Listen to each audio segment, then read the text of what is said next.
Think about how much money you have spent on shoes over the course of your life. Not dress shoes, but shoes for sports, shoes for walking. Shoes are about the only thing I see kids buying these days outside of our clinic. Sometimes there's a line of 50 to 100 people to buy these limited edition shoes. So sneakers are still big business. People pay attention to their feet. But are we paying attention to our feet in a way that can actually improve your well-being? Walking entails landing on the ground with your heel and rolling off the ground with your toes. In that dynamic, heel to toe,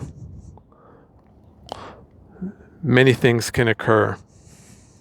Most of the people that I see and observe are tending to drive off of the toes with an unnecessary level of force, right? So they're pushing off the toes.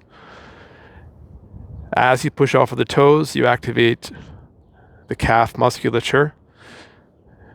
The Achilles tendon becomes taut. And you get the kinetic chain working as well. But you're working with smaller muscles.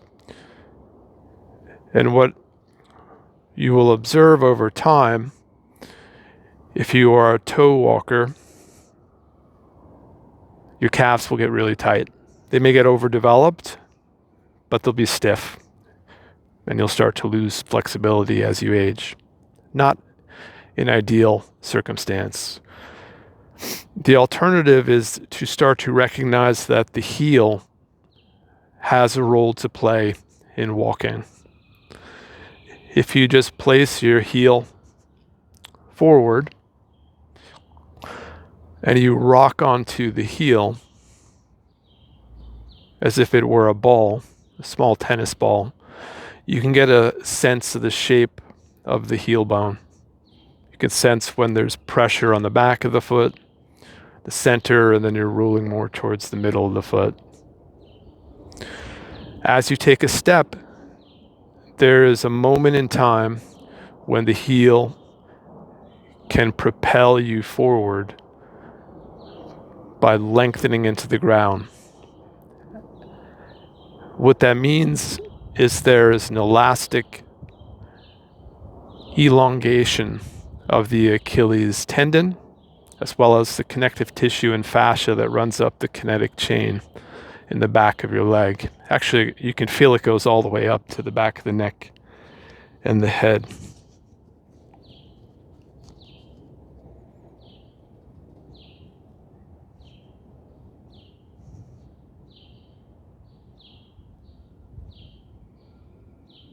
If you had to push something really heavy like a car, something that you couldn't even move, you would squat down, your hips would engage,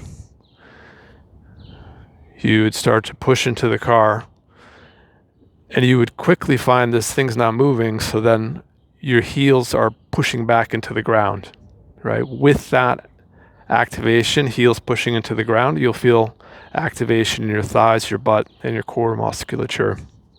If you try to push a car with your toes, you're just going to blow out your Achilles tendon.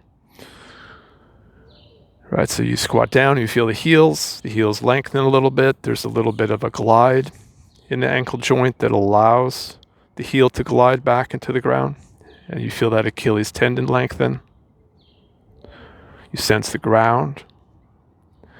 And you sense the connection, right? Especially the heel to the hip.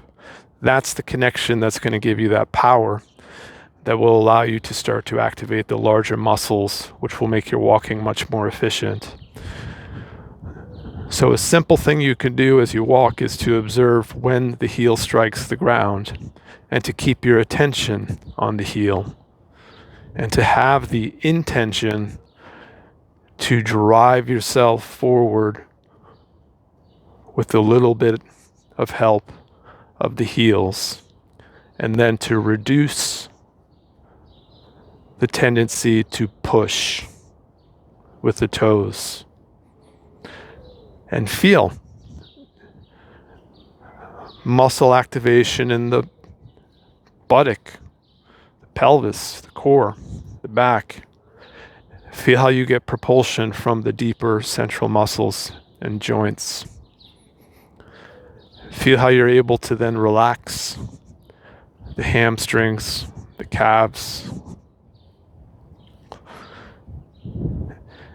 and allow more of the skeletal frame to assist you in walking. It doesn't come easily, but if you understand the concept, you can start to work on this, and it will pay dividends if you continue to work on it over time.